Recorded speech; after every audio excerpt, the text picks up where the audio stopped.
Olá, eu sou Alan Borges e eu vou falar hoje da segunda lei biológica do Dr. Hammer, que é chamada Lei Bifásica das Doenças.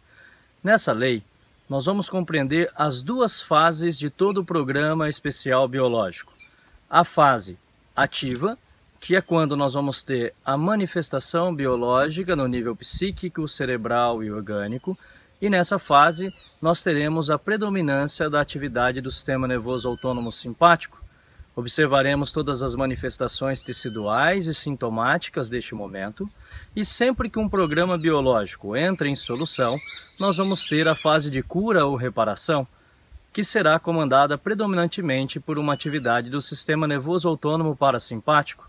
Nessa fase, nós também vamos compreender as manifestações teciduais e sintomáticas do corpo do indivíduo, onde nós vamos poder ter os processos de reparação, que são as inflamações, os processos infecciosos, os debridamentos teciduais, e acompanhando toda essa segunda fase até a solução completa de um programa biológico.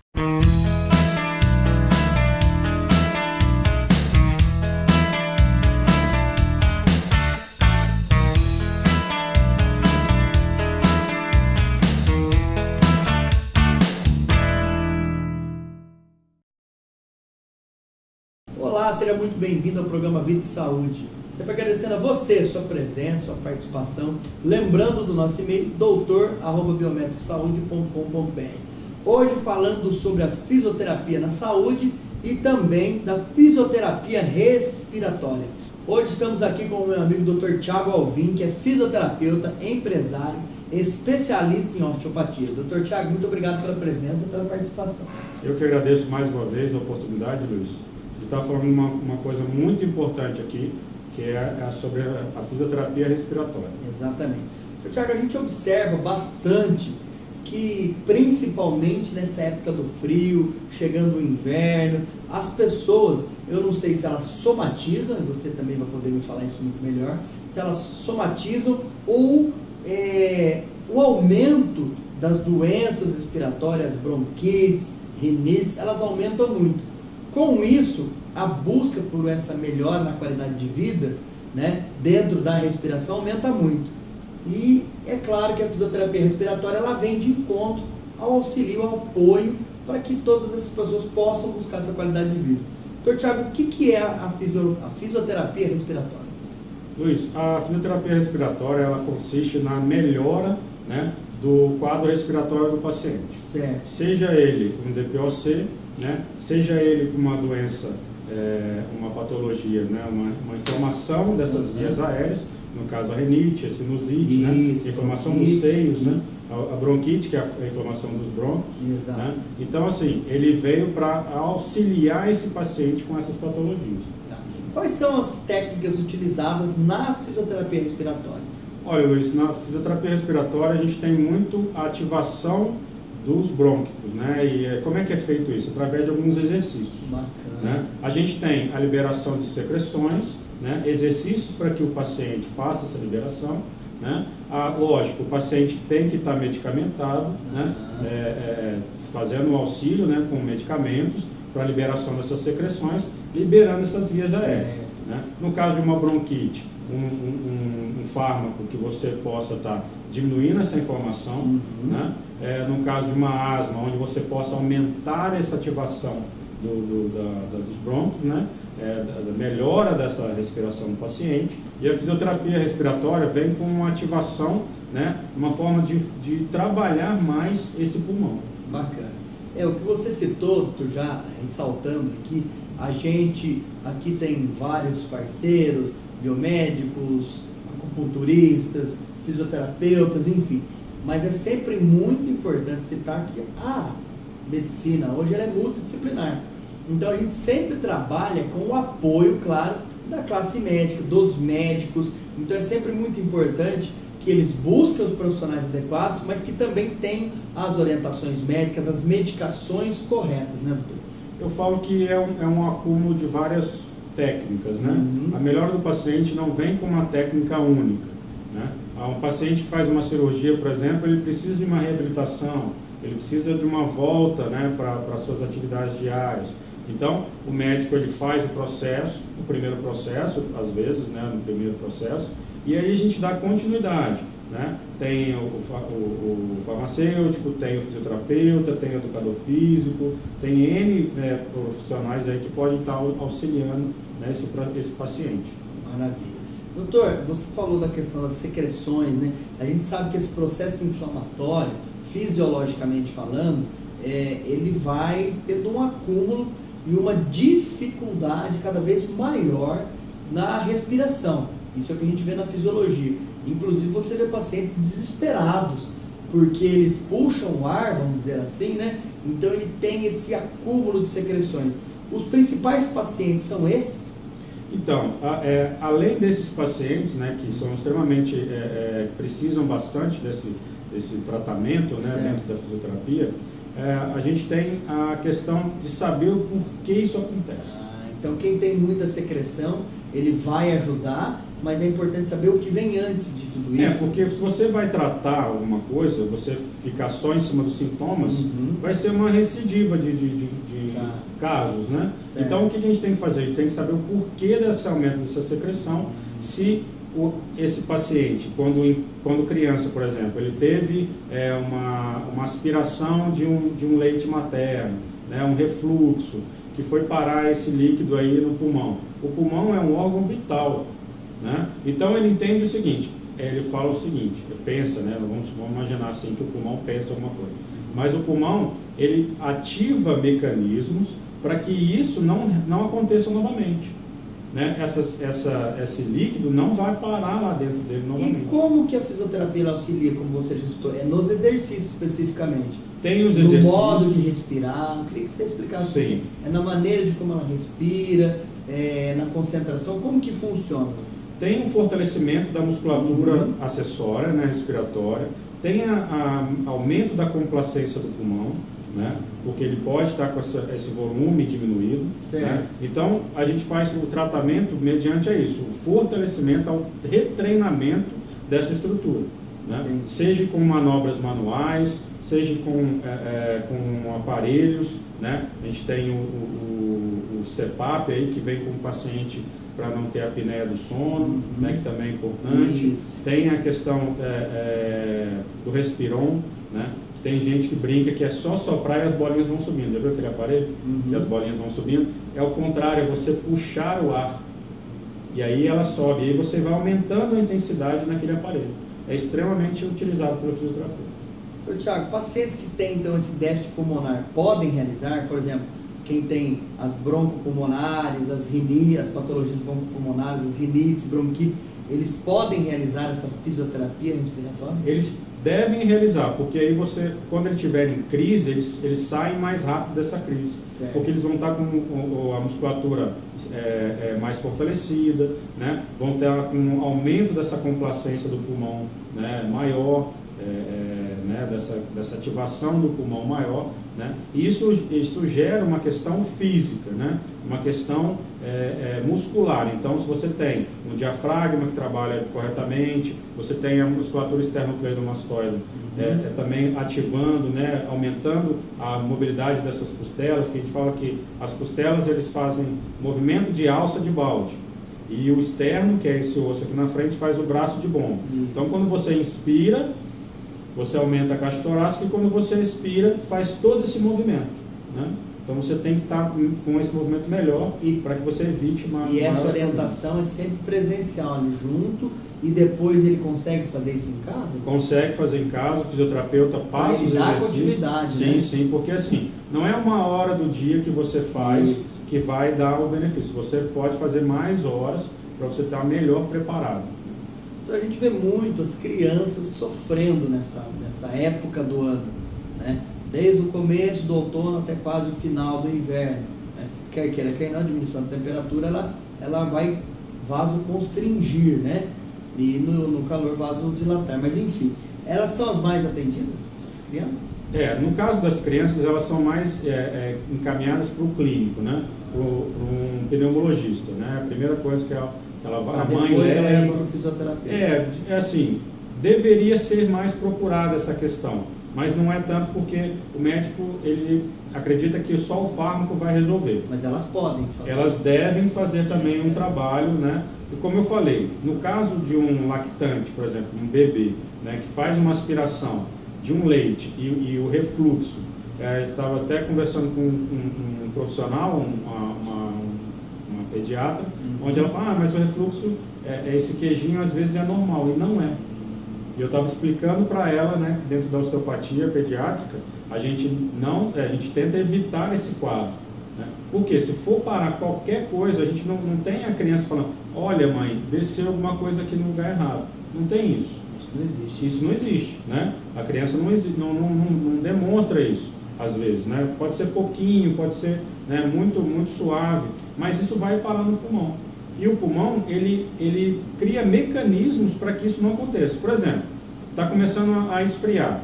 O pulmão entende que aquele ar mais ressecado, mais frio, ele pode vir a atingir o pulmão. O que ele faz? Ele trava a via aérea. Com uma sinusite, uma renite, entendeu? Ele diminui, ele fica com receio que aquilo volte a acontecer. Mudando um pouquinho, mas dentro disso que você falou, então a temperatura do alimento também pode influenciar um pouco nisso? Olha, tem muitas coisas, por exemplo, dor de garganta não pode gelar, né? Isso é repetido muitas vezes, não tem nada que comprova isso. Né? A gente tem muito isso, os pais falando para os filhos, né? Os filhos se tornam pais e repetem essa informação. Né? Exatamente. Então, assim, lógico, evitar, por exemplo, o frio, porque no frio você tem, como se for, a vasoconstrição. Né? Os brônquios precisam dilatar. Né? Então você tem o aquecimento daquele corpo, né, para que ele continue funcionando de forma ideal. Né? Então, Tiago, a gente vai para o intervalo, você também, a gente vai para o intervalo. Na volta a gente vai falar ainda dos idosos, quantos pacientes a gente ainda tem dentro dessa área, quem tem muita tosse, enfim. A gente vai falar muito mais sobre essa fisioterapia respiratória. A gente vai para o intervalo e volta em instantes. Até já.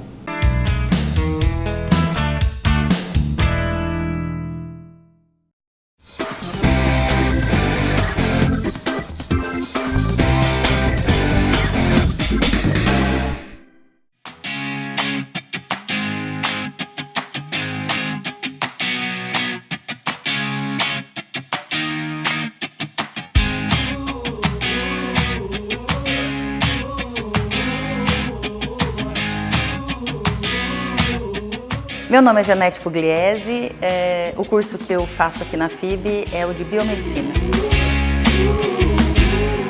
Meu sonho de criança era atuar com educação física, porém eu conheci a área da estética, me apaixonei por ela, que também é uma das áreas de atuação na área da saúde, versus hoje, que eu atuo com estética, continuo atuando com saúde, e agora terminando, concluindo biomedicina, eu me sinto realizada profissionalmente.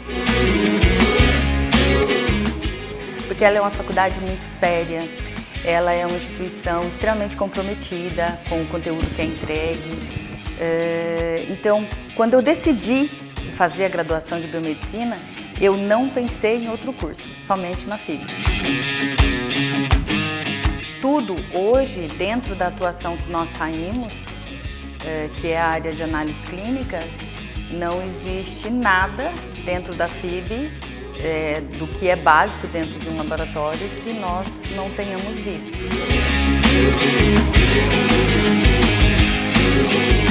O meu sentimento, a única palavra, né, eu estou terminando, concluindo biomedicina, e a única palavra que eu tenho em relação à FIB, à equipe, à minha coordenadora, aos professores que nos acompanharam, né, esses anos todos, a palavra que define o meu coração hoje, sem sombra de dúvidas, é gratidão.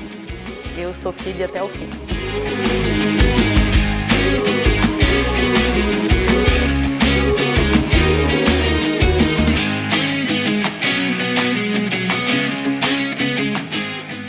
Olá, eu sou Alan Borges e hoje eu vou falar da quinta lei biológica do Dr. Hammer, que é o significado biológico de cada programa especial. Na quinta lei, o Dr. Hammer nos mostrou que nenhum programa biológico carece de significado. Ele conseguiu comprovar que todos os processos são importantes para o organismo e eles estão totalmente coerentes com o processo de evolução e sobrevivência da espécie. Ele determinou que nada é benigno ou maligno, nada é bom ou ruim, e simplesmente que todos os processos são coerentes com a necessidade do organismo.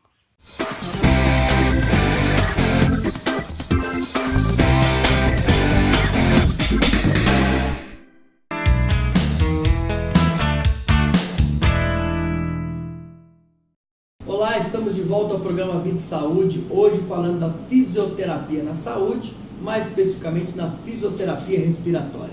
Quero lembrar aqui do nosso e-mail, doutor@biomedicosaude.com.br, do nosso portal www.biomedicosaude.com.br, do nosso canal biomédico. A gente sabe, todos pedem, mas dê lá o seu like, curta, compartilhe, divulgue as informações e, é claro, mande seu e-mail. Se você tem alguma dúvida, alguma curiosidade, algo que o Dr. Thiago ou os nossos parceiros aqui disseram, você quer saber algo mais, mande o seu e-mail que a gente vai ter o maior prazer em responder. Quero aqui, antes de continuar o nosso programa, mandar um abraço para minha amiga Regina de São Paulo, isso mesmo, São Paulo capital, amiga da minha tão querida Maria Aparecida Moura, né? Quero mandar um abraço para ela. Regina, um grande abraço, você que é a nossa seguidora, continue nos seguindo, mande sempre o seu like, o seu apoio, um grande abraço e um grande beijo a você. Quero também mandar aqui um grande abraço para o pessoal do 234, né? Um grande abraço para vocês, sejam todos sempre muito bem-vindos. Dr. Thiago, a gente falou bastante aqui no primeiro bloco sobre como que funciona a fisioterapia respiratória. O que eu quero perguntar para vocês? Idosos, né? Eles podem fazer essa fisioterapia respiratória? Eles podem ter o auxílio do profissional fisioterapeuta? Luiz, é interessante você fazer essa pergunta, porque o que acontece com essa parte da fisioterapia respiratória para idosos? Eles só nos procuram quando tem um problema, quando estão em crise, né? E aí, quando você está em crise, para você tirar esse paciente dessa crise, ele vai levar mais tempo, porque fortalecimento da musculatura, como eu venho falando, né? A liberação de algumas musculaturas que ficam contraídas, tipo o diafragma, né? Você vê um paciente que tosse muito, ele tem dor no corpo, por quê? São várias contrações abruptas, né? Para colocar aquela secreção para fora. Tem um paciente que tem uma tosse seca, né? Como é que ele faz para parar essa tosse, né? Então, assim, até parar essa tosse, ele vai estar usando muito essa musculatura acessória, né? Fadigando essa musculatura, ficando cansado e ficando mais debilitado. Então, assim, o paciente idoso que já sabe que tem essas crises, antes que venha, né, acontecer, deve procurar um fisioterapeuta especialista na parte respiratória para que evite o quadro de crise. Aproveitando então isso que você citou, existe muito paciente nesta área, porque a fisioterapia ela é bastante conhecida, difundida, a gente já falou bastante aqui do Pilates, das dores na coluna, enfim, dores em geral. Na fisioterapia respiratória, existe muito paciente nessa área ou ainda falta muita informação, principalmente nessa questão da informação e da prevenção? Quando eu me formei, Luiz, a fisioterapia respiratória ela era quase exclusiva da UTI. Um paciente que estava acamado, então você ia lá, né, manter essa pessoa, né, respirando, seja com auxílio do ventilador, né, ou fazendo terapias para que esse paciente voltasse a respirar novamente, sozinho, né, saísse de um coma induzido, no pós-cirúrgico e por aí vai.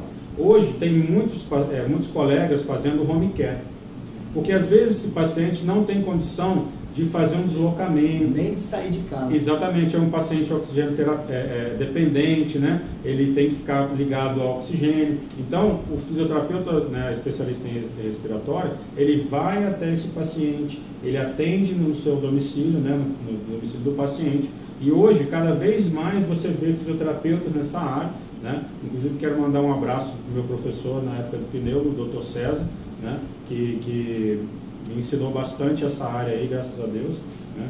Então, assim, essa área vem crescendo cada dia mais, né? E mais desenvolvida dentro de casa e dentro dos hospitais. Certo.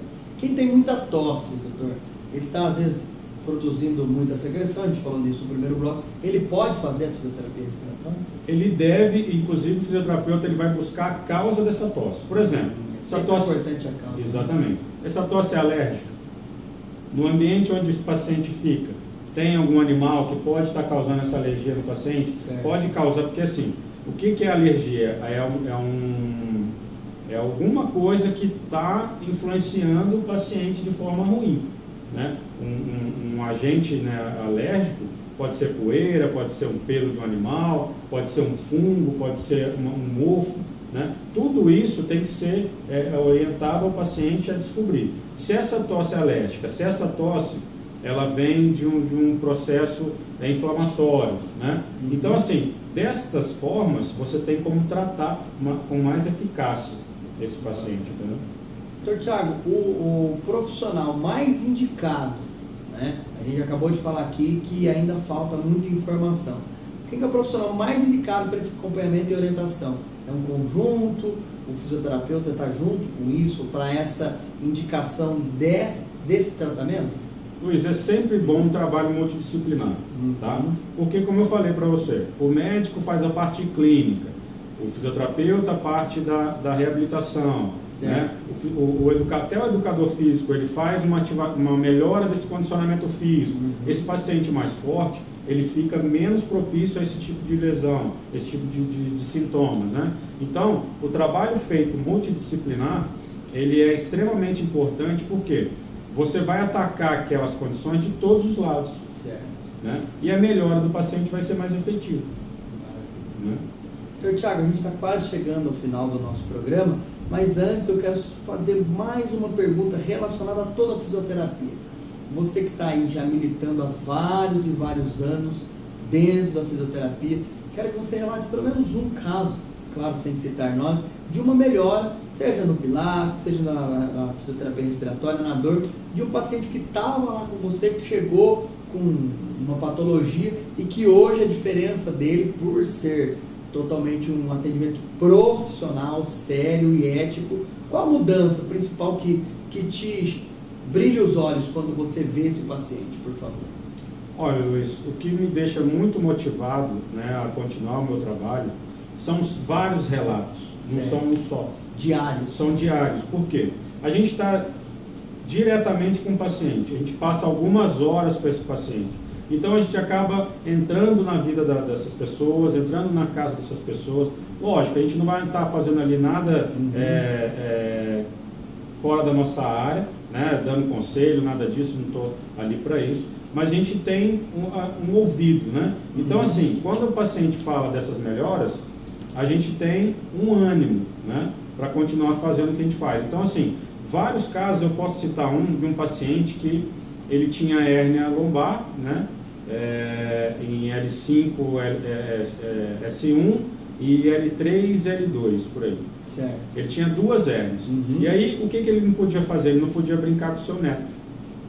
E ele só tinha tido filhas. Então, assim, o neto para ele era uma realização. Exatamente. Né, deu uma segunda chance para ele de, entre aspas, ter, né, um contato com um menino, né, que ele gostaria de ter. Então, assim, a gente tirou ele da crise, né? Depois a gente trabalhou vários exercícios com ele dentro do Pilates, dentro da osteopatia, né? E ele pôde desenvolver tudo que ele queria com o seu neto. Ou seja, ele agregou muita qualidade Exatamente, de vida. soltar pipa, levar ele para pescar, levar ele para andar a cavalo, ele não podia fazer mais nada disso, né? Foi assim uma história bem interessante. Maravilha. Thiago, mais uma vez, obrigado pela presença, pela participação, pelas excelentes orientações. É sempre muito prazeroso estar aqui com você e receber essas informações que para nós são muito valiosas, nós que já estamos na saúde, que militamos aí, eu imagino então para os nossos telespectadores. Então, muito obrigado pela presença, pela participação, pela parceria e principalmente pela seriedade que você leva ao seu trabalho. Luiz, é uma satisfação muito grande estar aqui mais uma vez com você, né, elucidando essas pessoas que estão nos vendo, né? Eu gostaria de agradecer a cada um que está aqui, né, hoje nos assistindo e pela internet vai se perdurar mais, né? E eu queria dizer uma coisa que eu uso para a minha vida, né, que é a utilização do nosso tempo. A gente reclama muito e realiza pouco. Então a gente pode inverter isso e aproveitar o nosso tempo melhor, né? Realizar mais e reclamar menos, entendeu? Muito obrigado a todos. Parabéns, doutor. Muito obrigado. Obrigado. A você também, muito obrigado pela presença, pela participação, sempre agradecendo seus e-mails, seus contatos. Lembre-se, Biomédico Saúde, pratique qualidade de vida, uma boa vida a todos. Um grande abraço.